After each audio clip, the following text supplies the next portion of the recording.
Hola, muy buenas noches. Bienvenidos a esta nueva edición que tenemos ahora para comenzar nuestro podcast en vivo y en directo. Buenas noches, ¿cómo están todos ustedes? Juan Kiss, ¿cómo está? ¿Cómo le ha ido? Muy bien, mi estimado Alberto Marchena, y a nuestros oyentes en Instagram y en Spreaker, un poco cansado porque hoy le pegamos al ejercicio duro, sabroso, porque hay que hacer ejercicio así no podamos pues salir a ningún lado, hay que hacer lo que podamos hacer en la casa, pero muy productivo el día, estuve al aire por Radioactiva 102.3 En un Medellín. par de veces, sí señor, en Medellín.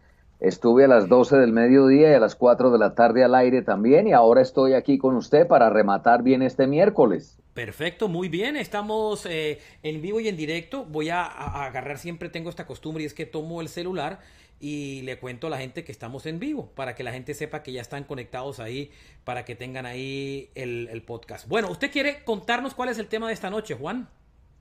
El tema de esta noche es muy, no es fácil, es un tema complicado, es un tema difícil. Voy a retuitear su podcast en Spreaker de una vez para que todos mis seguidores lo vean en Twitter. Es difícil.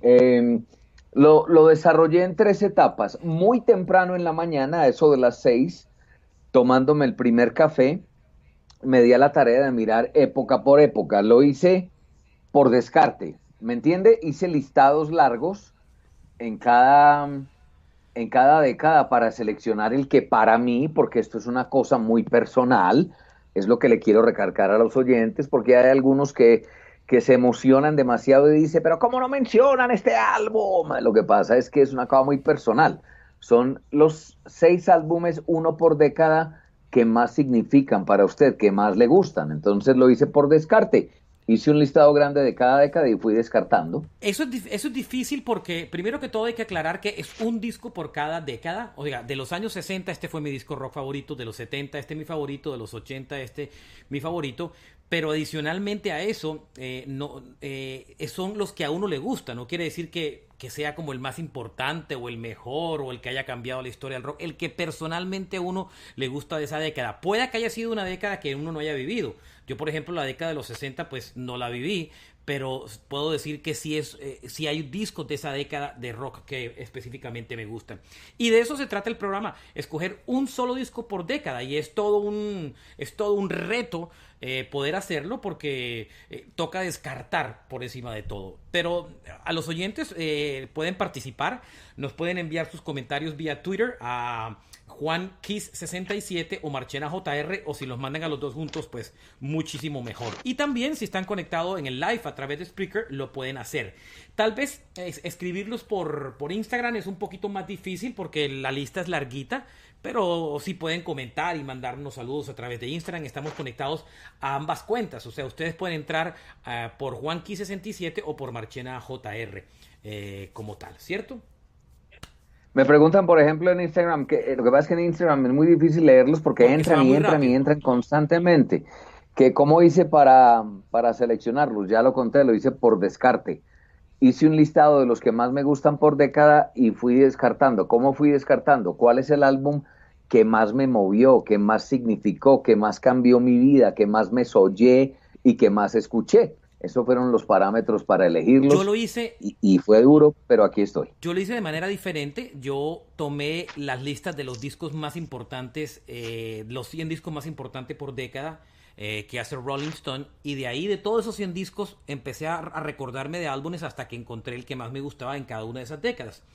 Y así completé finalmente mi lista. O unas décadas que ni siquiera consulté porque tenía clarísimo cuál era el disco que más me gustaba. Pero otras sí hice el ejercicio como tal. Por ejemplo, dígame una de esas décadas, dígame una de esas. No, espere y lleguemos. ¿Cómo quiere que arranquemos? Vamos a arrancar por nuestros... ¿De una vez? ¿Quiere que arranquemos con nuestro listado de una vez? Es que yo creo que es bacano dejarlo al final, pero también me gusta comenzar con él porque es divertido y ahí podemos empezar a desarrollar. ¿O usted quiere mencionar álbumes de cada década? No, la No, idea no, es no. Yo mencionar los quisiera que nuestros. entráramos con el listado de cada uno y después le damos un tiempo para leer el de los oyentes para tener buen espacio para ellos hoy. ¿Le parece? Porque nos han escrito una cantidad de gente. ¿Le parece si nos damos una licencia de mencionar unos dos o tres que dejamos por fuera en cada década? ¿Le parece? Esa puede ser válida. Arranquemos por la década de los 60 de cada uno. Listo. Eso. Vamos con los 60. Bueno, mire, En los 60s, arranque usted. Yo ayer comencé, comience usted hoy. vale, mire, en los años 60 es una época demasiado grande para el rock, grandes bandas, The Who, The Rolling Stones, los Beatles, bueno, cualquier cantidad de discos. Yo me quedo con un disco de los años 60 que para mí es mi preferido, especialmente porque significó mucho, quise ese disco, se lo encargué a mi papá, me lo trajo de regalo, en fin, me lo trajo de regalo de Medellín, curiosamente. Yo vivía en Barranquilla, pero me lo llevó de Medellín. Y para mí es mi disco favorito de los Beatles. Y no es Sgt. Pepper, ni es Abbey Road. Es el álbum blanco o simplemente llamado The Beatles, el White Album de The Beatles. Ese es mi disco favorito de la década de los 60. Y le voy a contar por qué es mi disco favorito. El White Album de los Beatles, ese disco blanco, ese es el noveno disco de la banda. Es un álbum doble, es un disco doble del grupo. Fue editado en noviembre del año 68, ya digamos que casi al final de la carrera de los Beatles. Los Beatles tuvieron 11 discos de estudio. Este fue el noveno como tal. Y digamos que fue un disco súper interesante porque fue un disco de mucha música. Tenía dos, era doble, tenía dos álbumes. Y musicalmente fue una mezcla de muchos estilos, de folk, tenía mucho de blues, tenía mucho de rock. Pero ante todo tenía un elemento muy importante, Juan, y era que en esa época, específicamente George Harrison se solló con el tema de la India y la meditación. Y se fue con Claro. un grupo de actores y de Ravi músicos, Shankar, ¿no? Ravi Shankar. se fueron a la India a una cantidad de días de meditación con el Maharishi Mahesh Yogi. Y se Sí. fueron todos los cuatro Beatles, las mujeres que tenían en esa época, se fueron con Mia Farrow, la hermana de Mia Farrow, que es una actriz importante, bueno, una cantidad de gente. Y se fueron todos para allá, a esas meditaciones, a meterse en ese viaje. Curiosamente, ellos venían de una época de mucho consumo de drogas, y cuando se fueron a la India no consumían, venían sobre todo de mucha época de LSD. Acuérdense que el álbum anterior era el Sgt. Pepper o la banda sonora también del Magic Mystical Tour, pero como álbum se consideraba el Sgt. Pepper, que fue un álbum donde hubo mucha influencia del LSD. Y cuando se fueron a esa meditación, allá se fueron con todos los... No solamente se fueron a meditar como tal, sino a crear y oír diferentes elementos de música. Y eso hizo que hay un toque muy experimental en ese disco. Estuvieron varias semanas allá. El primero que se largó de la India porque no se lo aguantó fue Ringo Starr, porque no se soportó la comida. Dijo, esta comida me sabe a cacho, no me aguanto la comida de la India, y se fue. El segundo que se fue Paul McCartney. Me aburrí, me sentí muy aburrido. Se quedaron Lennon y George Harrison. Se regresó Lennon. Y al final se quedó George Harrison, que fue como los que casi les toca sacar ahí, como quien dice, a empujones de la India. Se vinieron, se fueron a Abbey Road y empezaron a grabar un disco impresionante. Terminaron grabando cerca de 40 canciones para ese disco, de las cuales se descartaron muchas. Pero fue un disco interesante porque se destacaron canciones de McCartney. McCartney es el que dominó prácticamente el disco, y yo soy muy fan de McCartney. Mis dos Beatles favoritos son McCartney y Harrison. Lennon para mí es el tercero. Ajá. Y McCartney sacó ese disco, tiene canciones espectaculares de McCartney, como Back in the USR, tiene Blackbird, tiene I Will, tiene una de las mejores canciones rock que los Beatles compuso en su historia, Helter Skelter. Porque la gente tiene la manía de pensar que Paul McCartney es solo compositor de baladas por Let It Be, Hey Jude y Yesterday. Pero McCartney ha hecho canciones de rock and roll espectacular para los Beatles. Y la prueba es que Helter Skelter, que fue escrita por McCartney, está en este disco, en el álbum blanco. Helter Skelter, hay una muy buena versión que hace Motley Crue en el álbum Shout at the Devil, se la recomiendo. Esa es una de las canciones que yo creo que casi todas las bandas han hecho covers, y es de McCartney. Es una canción que mucha gente dice, no, esa debe ser de Lennon porque no es balada. No, esa canción la hizo McCartney. Lennon también tiene canciones muy lindas, pero no es el mejor disco de canciones de Lennon. Ahí está Dear Prudence, que está dedicada a la hermana de Mia Farrow, está I'm So Tired, está Julia, que está dedicada a su madre, y está Revolution. Y adicionalmente es el primer disco que tiene una canción no cantada, pero sí compuesta por Ringo Starr, que se llama Don't Pass Me By. Es la primera vez que Ringo compone una canción y la graba en el disco, porque las otras las había cantado, pero no habían sido compuestas por él. With a Little Help from My Friends, que aparecía en el Sgt. Pepper, era cantada por Ringo, pero él no la había escrito, era de Lennon y McCartney. En cambio, Don't Pass Me By, que él canta en todos sus conciertos en solitario, sí fue escrita por él. Y cantada también por él. Pero tiene una canción para mí maravillosa de George Harrison que se llama While My Guitar Gently Weeps, que para mí es bellísima, una de las con mejores. Clapton. Y Eric Clapton toca la guitarra en esa canción. Y vale la pena que la oigan. Por eso ese disco para mí es mi álbum preferido de los años 60. El álbum blanco, el White Album, o simplemente titulado The Beatles. Bueno, voy yo. Lo Dele. que descarté. Se me quedaron por fuera el Abbey Road de los Beatles Usted y me se va me a dar quedó por descartado. fuera. Eso es mucho descaro, ¿no, Juan? No, Sí, vaya al sí, grano. es ¿Cómo que que va a fue muy descartar? difícil. No, eso es trampa. Abbey Road y el Electric Ladyland de Jimi Hendrix los tuve que dejar por Vale. fuera, pero mi álbum favorito de los 60 es de 1969, clasifica, ya casi llegando a los 70, pero Mejor dicho, al final de la década. yo no soy muy sonido 60, yo soy muy rock duro, muy heavy, y Usted eso es fue ya ochentero. a finales, y eso fue a finales de los 60 que comenzó ese sonido. Pero para mí el favorito es Led Zeppelin 2, por varias razones. Es Por Whole tremendo Lotta disco. Love, por The Lemon Song, por Thank You, por Heartbreaker, por Ramble On, por Moby Dick.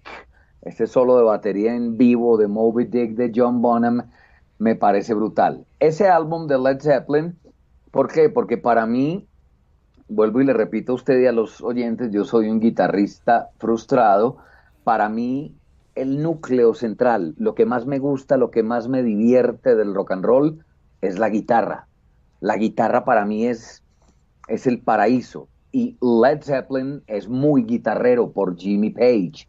Entonces, no fue muy complicado, la verdad, seleccionar el de los 60, pero para mí, el segundo álbum de Led Zeppelin. Perfecto. Bueno, ¿le parece si nos movemos a los años 70? ¿Cuál fue su disco favorito de los 70?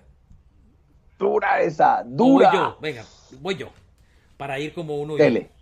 Mire, Deme dos descartes, tranquilo, si quiere, dos ¿me va a dar la descartes que ha posibilidad de dejado por descartar? fuera. Bueno, mire, Sí, es que me paré muy curioso saber qué dejó por fuera. digamos que en este no tuve dudas. Por eso no le voy a dar los descartes. Tengo más dudas en las décadas que vienen después. Los 70 tenía clarísimo cuál era mi disco favorito. Yo creo que usted debe intuirlo. Y es Rumors de Fleetwood Mac. Era clarísimo para mí. Sí. Ese es mi grupo favorito. Claro. Es uno de mis grupos favoritos. Claro. Y ese álbum es una obra de arte. Está considerado como uno de los mejores discos de la historia. Para poner en contexto, y que he contado un poco esta historia en los últimos días, este disco fue publicado en el año 77. Es uno de los 5 discos más vendidos de la historia de la música. Por cierto, era el segundo álbum de Fleetwood Mac con esa alineación. Pero ¿por qué ese álbum fue mágico? Porque ahora sí lo puedo contar con detalle. Porque era una agrupación que eran dos parejas en pleno divorcio. John McVie y Chrissy McVie, o sea, una de las cantantes y tecladista junto con el bajista, se separan previo a la producción del disco, ¿vale? Y Ajá, adicionalmente, sí. previo a la producción del disco, no solo se separan, sino que Chrissy McVie se enreda sentimentalmente con el encargado de las luces de la gira de Fleetwood Mac, para terminar de rematar. No solamente que se separan, sino que le mete el amante o el mozo dentro de la propia gira, ¿vale? Toda una hoguera de pasiones, Toda una ese hoguera de álbum y esa pasiones. gira, ¿no? Pero terrible. Por el otro lado, la separación de Leslie Buckingham con Stevie Nicks, que era un drama porque Stevie Nicks es muy querida, pero es una drama queen, y toda esa separación tenaz y complicada de los dos. Y hay una leyenda que dice que inclusive Stevie Nicks se alcanzó a enredar con Mick Fleetwood, que era el baterista, ¿vale? Pero súmele a eso, sí, dice que se enredaron. Y otra cosa, súmele a eso que Mick Fleetwood, que es el baterista de la banda, se acababa de separar porque se acaba de separar o estaba en separación porque se encontró literalmente en la cama a su esposa con su mejor amigo, con su amigo del alma. Entonces el disco era una hoguera. O sea, todos estaban en el momento más terrible sentimentalmente y todos componían canciones. Entonces se van a se van a las afueras de California, en un sitio que se llama Sausalito, a grabar. Las mujeres se quedan en una cabaña por allá por la playa, Stevie Nicks y Chrissy McVie, y los hombres se quedan en el otro lado y empiezan a hacer canciones cada uno por su lado echándose pullas el uno al otro. Solo hay una canción del disco que componen toda la banda junta que se llama The Change, que ha tenido miles de versiones. Inclusive hace muy poquito, si no me equivoco, Evanescence hizo una versión de esa canción. Pero todos compusieron canciones y todos tenían que ver con la relación. Por ejemplo, Christine McVie hace una canción que se llama You Make Loving Fun, tú haces el amor divertido, y era una canción que frente al marido que tocaba el bajo, se la estaba dedicando a su nuevo amante, que era el encargado de las luces. Parte de la base. Terrible, terrible. Y además, Christine McVie hace otra canción muy buena que se llama Don't Stop y otra que se llama Sunbird. Por otro lado, Lindsey Buckingham compone una canción que se llama Gone Your Own Way, o sea, como lárgate y coge tu camino. Y otra canción que se llama Never Going Back Again, o sea, que ni sueñes que voy a regresar, ¿vale? Y hace otra que se llama Second Hand News, que dice, pues lo que pasó ya yo sabía que iba a pasar, o sea, tú eres como noticias de segunda, de noticias que esperaba. Stevie Nicks hace una canción que se llama Dreams, ¿vale? Bella, bella. Que es bellísima canción y que cuenta que prácticamente ella soñó que ese podía ser su amor perfecto y no lo fue. Y hay una canción de ese disco que se llama Silver Springs, que al final decidieron no meterla en el disco porque era muy largo y la disquera no quería alargar el álbum, y lo saca por fuera, y después cuando reeditan el disco, muchos años después, la vuelven a incluir, que se llama Silver Springs. Pero esa canción que se llama Silver Springs, que aparece en la versión remasterizada, hay una frase que Stevie Nicks le dedica a Lindsey Buckingham y le dice, esta canción va a ser un éxito, como finalmente lo terminó siendo, y cada vez que la oigas en la radio vas a recordar esta historia de amor que desperdiciaste.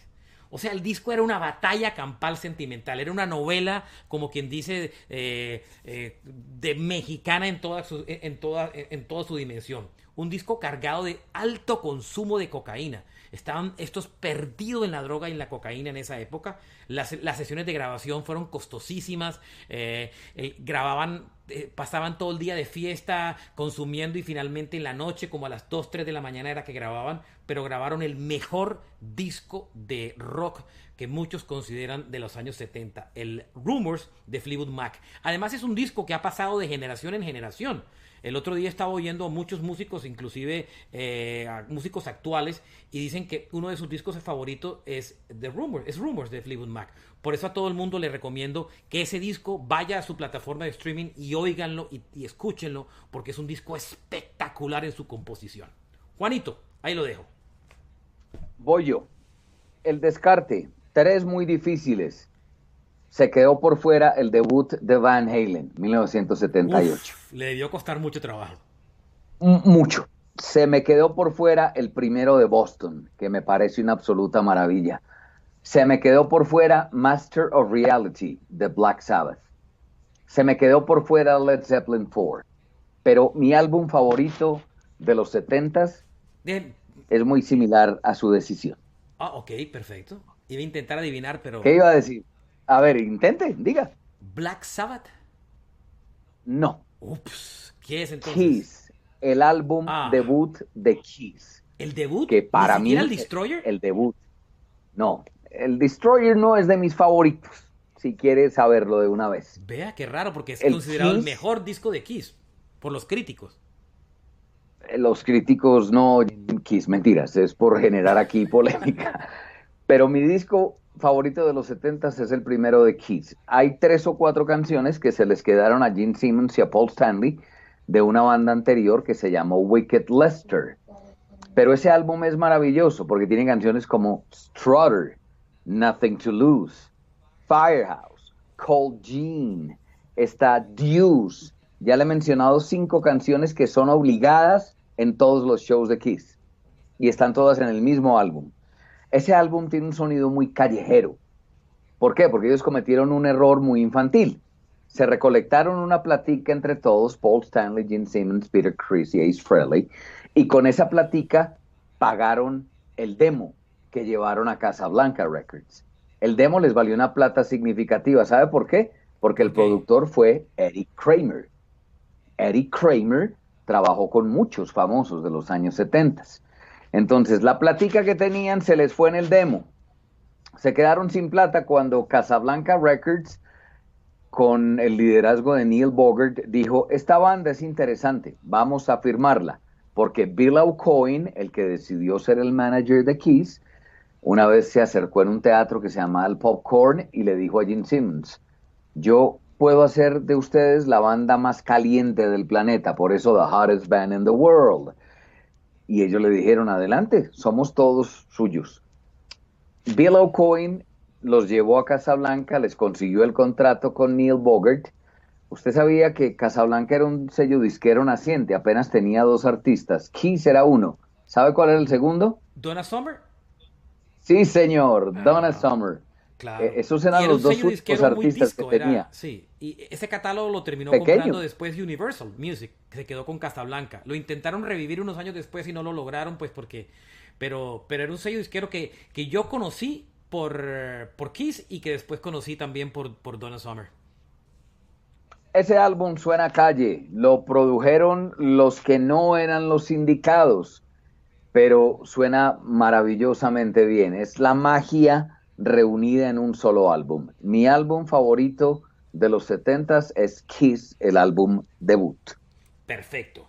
Bueno, nos vamos a los años 80 y este fue un disco que tampoco tuve duda. Digamos que hay muchos discos le voy a decir algunos álbumes que descarté para mi selección de los años 80. Por A ejemplo, ver, quiero saber. descarté, por ejemplo, un disco que quiero mucho para mí, el Pyromania de Def Leppard, lo descarté. Un disco que me encantó. Lo amo con toda mi alma. ¿Le puedo hacer una pregunta aquí rápido? Sí, dígame. ¿Hysteria o Pyromania? No, Solo uno, Pyromania. ¿cuál de los No, dos? Pyromania, siempre. Mi disco favorito de Def Leppard siempre. No tengo la menor duda. Usted es de los míos. Sí, Usted es sí, de los no, no. míos. Pyromania, Falling, Rock of Ages. ¿Usted sabe quién hace la voz del comienzo de Rock of Ages? Robert John Muthlange. Sí, señor. No. Para mí Pyromania es lejos el mejor álbum de Def Leppard, no tengo la menor duda. Y lo tenía en la versión colombiana que era asquerosa, perdón, porque era de Philips que sacaba esos discos malos en Horrible, Colombia. sonaba Que horrible eso, sonaba porque Philips horrible, sonaba la tan pasta era feo. delgada y el disco era a colores por un lado y como de un solo color como sepia o rosado por el otro lado. No, horrible. Muy feo, muy feo. La pasta americana era deliciosa. Le voy a contar otro dato. Yo he comprado 5 veces en CD el Pyromania. ¿Sabe por qué? Se lo roban. Porque me lo gasto. Ah, se gasta un CD. Me lo gasto. Literalmente me lo gasto. Del uso, del manejo, de ponerlo, de sacarlo de la cajita, de volverlo a poner, de meterlo en el CD player. Porque yo oigo música en CDs, en cassettes y en acetatos. Yo no he pasado Al al streaming. streaming Ah, ok. todavía. No sé. Por otro lado, yo descarté también un álbum que me gusta mucho, el Let's Dance de David Bowie. Amo ese disco, sobre todo porque amo mucho a Nile Rodgers y su forma de producir. Pero para mí no hay discusión que este disco fue el más importante porque fue una década marcada principalmente o por el New Wave o por ese sonido New Wave, pero también fue marcada por el hard rock. Y yo amé y viví mucho el hard rock como usted. Aunque después seguí amando los 90 y lo que siguió, pero el hard rock lo amé. Y para mí hay muy buenos álbumes de hard rock, pero este álbum que prácticamente aparece ya al final de la década en el 87 es el mejor álbum de hard rock y para mí fue la última, como dije el otro día, la última gran banda de rock con todas sus exageraciones del tiempo. Mi álbum más ¿Puedo importante de decir? los años 80, sí, dígame. Appetite for Destruction. Appetite for Destruction de Guns N' Roses. Fue mi disco favorito de la década de los 80 sin lugar a dudas. Yo amé ese álbum. Pero no es el Yo amé suyo. ese álbum. No, lo dejé por fuera, pero fue muy Ups. duro. Yo tengo una historia muy linda. Yo vivía en el barrio San Joaquín en Medellín y en el año 87, ya terminando el año noviembre, comenzando diciembre, me llegó un sobre de Manila, de esos de color amarillo y con un marcador negro decía, Juancho, pilas con esta banda. Yo me metí a mi cuarto, tenía yo 20 años y empecé a abrirlo y saqué un cassette original y tenía las cuatro Skulls y decía Guns N' Roses Appetite for Destruction. Yo los había escuchado porque había un programa que yo oía en Veracruz Estéreo que se llamaba Joel Denver Future Hits. Ahí escuché a Guns N' Roses porque pusieron Sweet Child of Mine. Pero cuando yo puse ese cassette en mi grabadora Silver gigante y arranca el intro de Welcome to the Jungle, eso me cambió la vida, pero lo dejé por fuera. Se me quedó por fuera ese álbum. ¿Sabe Se me cómo quedó yo el Back in Black. ¿Sabe cómo yo conocí ese disco? Porque vivía en Barranquilla, tenía un programa de música que se llamaba Melomanía y los jueves era de rock, se llamaba Metalmanía. Y lo hacía con... Y la música, que yo no tenía mucho metal, la llevaban los diferentes grupos de rock de Barranquilla que los invitaba al programa. Hasta que uno de los Uy, integrantes, uno de los músicos llevó ese día el álbum de Guns N' Roses. No, todavía ni siquiera estaba sonando Sweet Child O' Mine en la radio ni nada. Y descubrí en ese programa Guns N' Roses y de ahí quedé absolutamente enamorado. Y descartó Black in Black. Entonces, ¿cuál es su disco favorito de los 80? descarté Back in Black, Master of Puppets, Defenders of the Faith, El Russian Roulette, The Accept, Shout at the Devil, The Motley Crue, Invasion of Your Privacy, The Rat, Lick It Up, The Keys, El Pyromania, de Def Leppard, el British Steel. Esa es mi época. Para mí, esta la va a sorprender. El álbum que más me movió porque me cambió la vida, porque fui con mi amigo Bull Metal a un barrio en Medellín que se llama Manrique, se lo compramos a un vendedor de música que la traía de Estados Unidos y yo vi ese logo, vi esa portada, escuché esa primera canción, yo oí Hit the Lights y eso cambió mi vida. El álbum más significativo en mi vida en los ochentas es el Kill 'Em All de Metallica. Oh. Ese álbum me parece perfecto de comienzo a fin. Además es Yo no sucio, tiene oía toda esa sino sociedad del rock and Metallica. roll que había perdido. No, no, yo amé ese álbum. Yo amé ese álbum. Yo dejé al lado a los Rat, a los Judas Priest, a los Iron Maiden y me concentré en Metallica. Metallica cambió mi vida. Por eso a mí me dolió tanto cuando ellos cambiaron por Cuando allá se en el fueron al álbum load, en negro. el reload. Eso me partió el corazón porque yo los idolatré. Mi álbum favorito de los 80 se llama Kill 'Em All Metallica. Bueno, mi decisión más difícil, como usted se puede imaginar, fue escoger el álbum más importante de los 90. Porque yo amo el grunge. Yo amo todas esas cuatro bandas como son Nirvana, Pearl Jam, Soundgarden y Alice in Chains, que son como los cuatro jinetes del grunge, como yo le llamo. Los cuatro jinetes del grunge eran Nirvana, Pearl Jam, Alice in Chains y Soundgarden. Ese sonido estaba mandado por ese grupo. O sea que, y mi selección no hace parte de ese, o sea, no es ninguno de esos álbumes de grunge. Pero Ay, adicionalmente, me sorprende. sí, sí, no, se va a sorprender con mi elección. Adicionalmente a eso, descarté otro disco que me gustó mucho y fue el Paranoid Android de Radiohead, que fue un álbum que me encantó también, porque lo que hizo Radiohead con ese disco para mí fue increíble. Pero me terminé quedando con un disco que para mí fue importante porque para mí me parece que es el mejor disco de la carrera de esta banda y se va a sorprender porque el disco fue editado digamos que entradita también como la década, pero fue un disco que para mí fue espectacular. Fue editado en noviembre del año 91, perdón, comenzando la década de los 90, pero para mí fue el disco más importante de esa década, o mi preferido, pues, Uptown Baby de YouTube. Me sorprende Me gusta Uptown Baby de mucho. YouTube. Me gusta Uptown Baby de YouTube porque yo soy un ¿Sabe qué pensé fanático que me iba a decir? que Out of Time de R.E.M. no, Uptown Baby de YouTube y le voy a decir por qué. La mayoría de la gente coincide, los que aman a YouTube realmente coinciden y que lo conocen a la perfección, ese oyente fanático, seguidor de YouTube, y los críticos coinciden que el mejor álbum de YouTube de su carrera es Uptown Baby por encima del Joshua Tree. Joshua Tree fue el disco que los saca a ellos al mainstream, o sea, al mundo comercial, porque ellos venían del Que los álbum de pone en el Unforgettable, mapa, sí. que los ponen, ellos venían del Unforgettable Fire, que tenía Prime, The Name of Love y Bad, y que ya era una banda de culto, pero cuando llega Uptown Baby, cuando llega Joshua Tree, se disparan y se vuelven gigantes, portada de Time, Billboard y todos los lados y tal. Después sacan el Rattle Mohomb, que es un disco que hacen de alguna manera de la gira de concierto del Joshua Tree y lo hacen con B.B. King y toda la historia, pero ese álbum no le va bien y Bono, que le hace falta la aceptación del público, dice: yo quiero cambiar totalmente el sonido de la banda, quiero tener un nuevo sonido para este disco. Y y era muy raro que alguien quisiera cambiar el sonido después que hace muy poco había logrado un disco que era considerado una obra maestra, que era el Joshua Tree. Pues este tipo, finalmente, comenzando los años 90, se anticipa a muchos artistas y hacen en el Uptown Baby un álbum que es una mezcla de rock alternativo. O sea, YouTube logró un sonido alternativo en el momento que la música alternativa estaba explotando. Lo que Madonna hizo con Music fue lo que U2 hizo con el Uptown Baby. Utilizó sonidos industriales, utilizó sonidos alternativos, utilizó sonido Se dance. mimetizaron en esa década, ¿no? Claro, y Sí. sobre todo que lo hicieron, Juan, al comienzo de la década.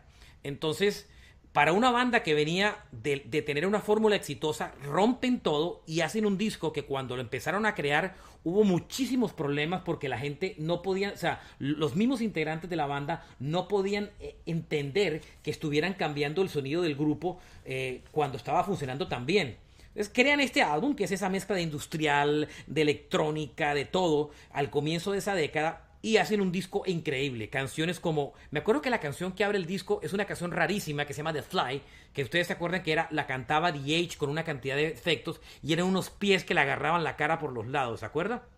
Y Sí, cuando la sí, gente claro. oye esa canción de YouTube dice, no, esta banda se enloqueció, porque el single lo lanzan antes que el álbum. Y yo dije, no, Dios mío, ¿qué le pasó a YouTube? ¿Qué es ese sonido electrónico todo industrial? ¿Qué es esta vaina? Cuando el industrial era una palabra rara en el rock. Pues después empezamos a oír el resto del disco y oímos Mysterious Ways, que es una canción espectacular. Después se lanzan One, que One fue la primera canción que escribieron de ese disco y la que más se parece Es al muy sonido bonita, anterior.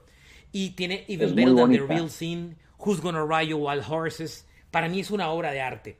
El disco fue hecho, lo empezaron a grabar en Berlín, en Inglaterra, porque lo que quería Bono incorporar era el cambio que estaba viviendo Alemania después de la caída del muro. Pero adicionalmente lo terminaron grabando en Londres. Pero ese disco me gustó no solamente por el disco, sino porque generó una gira espectacular que se llamó el Su TV, que para muchos fue el antes y después de las puestas en escena en los conciertos. Fueron esos grandes televisores gigantes, esas superproducciones. YouTube se gastó un dineral en esa gira y ese montaje del Su TV para que fuera rentable lo utilizaron con 3 discos. Lo utilizaron con el Uptown Baby, lo utilizaron con el Suropa y lo utilizaron en el Pop. Porque eso fue una trilogía. Fueron 3 discos que marcaron un sonido de YouTube. O sea, YouTube, esos 3 discos van como en un solo bloquecito. Y por supuesto, el mejor fue el Uptown Baby. El Su TV fue impresionante. Bono inclusive recreó unas personalidades para grabar la canción, para cantar las canciones. Creó un personaje en vivo que se llamaba Mephisto, otro personaje que se llamaba The Fly, la mosca. ¿Se acuerdan? Si ustedes miran esa época, Las gafas, claro, las sí. gafas. Bono se caracterizaba por tomar muchas personalidades para la gira. Por eso para mí el Uptown Baby es lejos. Yo llegué a ese disco porque estaba en el internado, haciendo el internado de mi carrera de medicina en Barranquilla. Y tenía un Walkman que me acompañó durante ese internado en esos largos turnos. Y tenía un amigo que le trajeron de Estados Unidos el cassette del Uptown Baby. Y él, cuando no tenía turno, me lo prestaba a mí porque del disco no lo tenía y yo lo oía y lo oía y lo oía y para mí marcó una época muy especial. Uptown Baby, dejando por atrás el Nevermind de Nirvana, dejando por atrás el Paranoid Android de Radiohead y dejando el Ten de Pearl Jam, que son uno de mis discos favoritos. Por eso ese álbum es el más importante para mí de la década de los 80, de los 90, perdón. Bueno, mucha gente de acuerdo con usted, por ejemplo, Caritos, Diana Ross dicen 100% de acuerdo, el mejor álbum de YouTube, Action Baby. Mucha gente está de acuerdo con usted en Instagram, para que Qué sepa. bueno que estén de acuerdo. Aunque vale también Voy decir, no, yo. este man está loco. Por eso es que, ¿sabes qué estoy esperando, Juan? Así como YouTube hizo la gira del aniversario de Joshua Tree, espero que algún día haga la gira del aniversario del Uptown Baby. Que no creo que la van a hacer con ese montaje, pero va a ser bonito verlo. Bueno, voy yo. De los 90, yo no soy muy amante del sonido de los 90. Yo no soy muy de Soundgarden, yo no soy mucho de Nirvana. Lo tengo claro. En Radioactiva nos Medio, agarrábamos por eso, porque yo era gronchero y usted era jarroquero.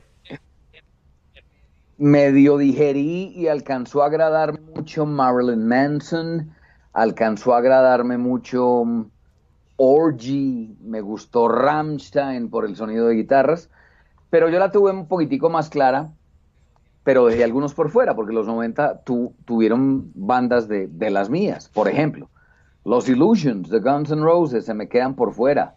Uy, Ambos son del 91. Hay una banda que formó, esto es un dato nerd, pero tengo que decirlo.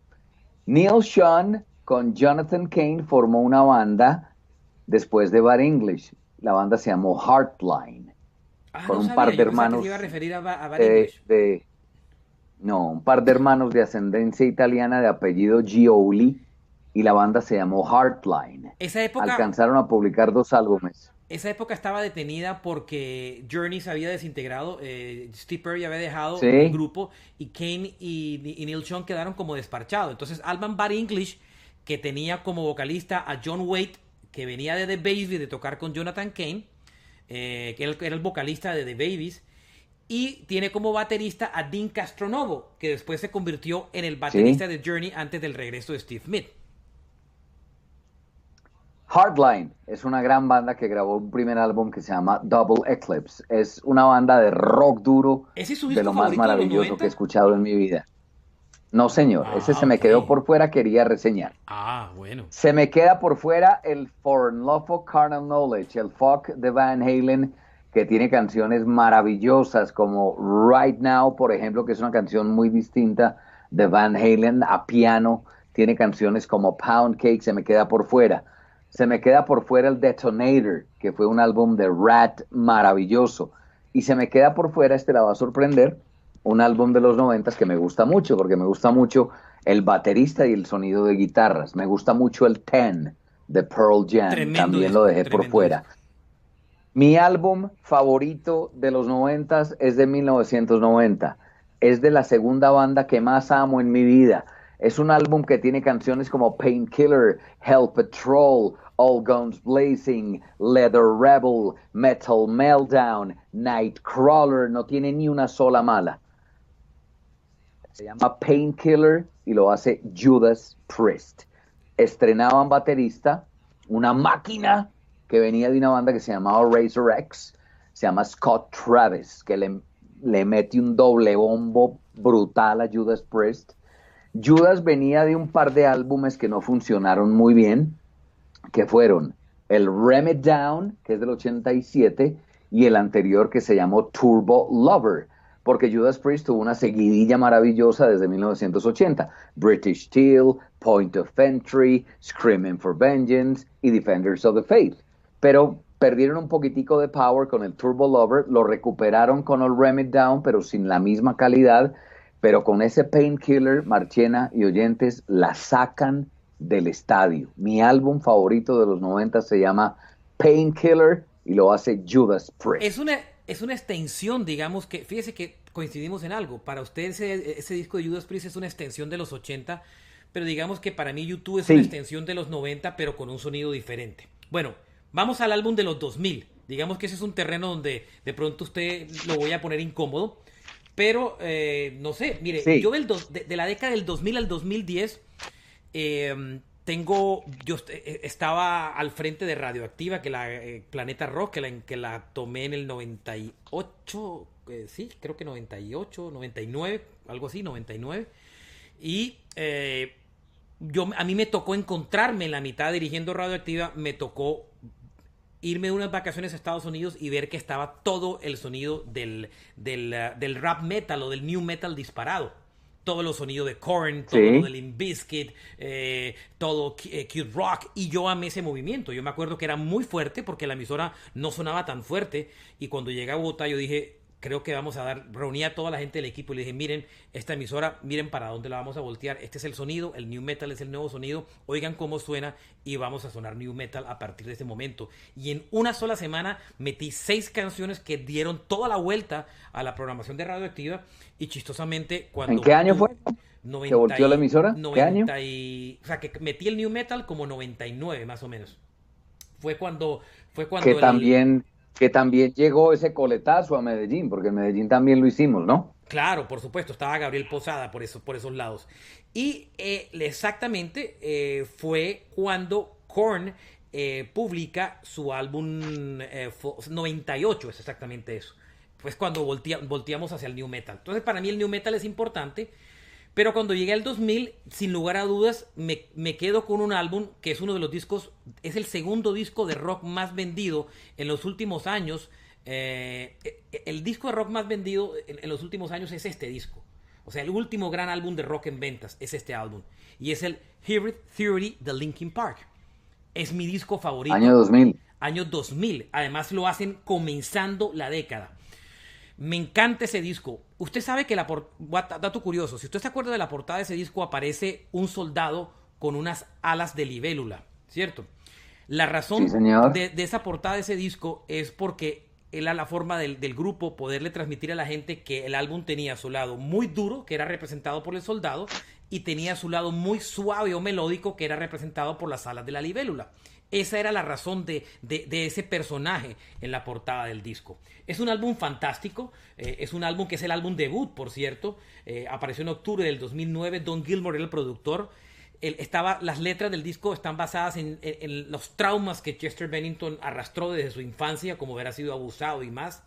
El guitarrista del grupo le aporta Brad Nelson, que es el guitarrista del grupo, toma los sonidos de guitarra de U2, de Guns N' Roses y de Deftones para ese disco.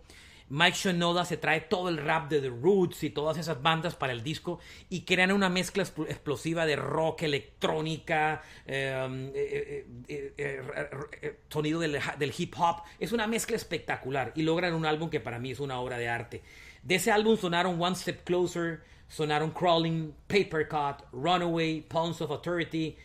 Para mí fue un álbum que fue una obra, In the End, por supuesto, y para mí es un álbum que hace poquito compré en vinilo, por cierto, porque no lo tenía en vinilo, y para mí es una obra de arte y es uno de mis discos favoritos de la década del 2000 y mi favorito, el Hybrid Theory de Linkin Park. Me gusta mucho ese álbum. Tengo Me 3 minutos si alcanza para contar su disco de esta década antes de hacer el primer corte. ¿Cree que alcanza? Sí. Sí, pero Dele. si quiere hablamos del Hybrid Theory. Rematemos hablando Bueno. del Hybrid Theory y arrancamos ya el siguiente segmento con mi álbum favorito del 2000. ¿Por qué? Porque yo tengo historias muy bonitas con ese Hybrid Theory. A mí me gustó mucho el álbum. Yo llegué a Radioactivo en 1999 como voiceover que me llevó Gabriel Posada y me tocó el lanzamiento de ese álbum. Y lo recuerdo perfectamente bien porque llegó a la emisora. Yo toda mi vida, en esa época todavía llegaban CDs a la emisora, ¿lo recuerda? Claro. Todavía Yo, llegué. No, claro, porque es que era la época del CD. Yo el álbum de Linkin Park lo tuve en CD. CD, sí, uno todavía creo que el streaming no había comenzado ni había llegado los downloads de iTunes ni nada por el estilo. Estaba tal vez la época del Ares no, y del Napster y todas esas vainas que la gente bajaba pirata. llegó el CD a la emisora y yo recuerdo que Gabriel Posada, no se me olvida, fue un viernes, me dijo, yo sé que no es muy de lo tuyo, pero ¿por qué no te lo llevas así? Lo chequeas a ver qué tal. Y me contó, porque en Bogotá están enamorados de Linkin Park. Yo Usted estaba enamorado de estaba Linkin Park, yo era el enamorado de Linkin culpable. Park. Me lo llevé un fin de semana para mi casa y con el mayor escepticismo, debo decirle la verdad, no lo quise poner en el equipo de mi casa, lo puse en un Discman que tenía. Lo puse en un Discman, me compré un six pack de cerveza y me senté en el balcón de mi apartamento con los audífonos a escucharlo. Yo me enamoré de ese álbum, inmediatamente lo vi, Marchena. Y es un álbum que tiene electrónica, que tiene hip hop y que no es lo mío, no tiene un solo de guitarra, pero a mí me voló la cabeza el Hybrid Theory de Linkin Park y lo respeto inmensamente y lo pensé para ponerlo como uno de mis favoritos, pero ya se va a dar cuenta por qué fue derrocado ese favorito de los 2000, pero comparto con ustedes ese gusto por el Hybrid Theory de Linkin Park. Como me gusta el Hybrid Theory, también me gusta el Meteora, pero me gusta mucho más el Hybrid Theory. Ya retornamos en un segundito para la segunda hora. Quédense conectados con nosotros. Vamos a seguir aquí mientras cargamos la segunda hora vía Spreaker. Y recuerden que una vez terminado este programa queda disponible en todas las plataformas de streaming. ¿Vale? Juan, lo dejo usted encargado de la parte del Instagram Live.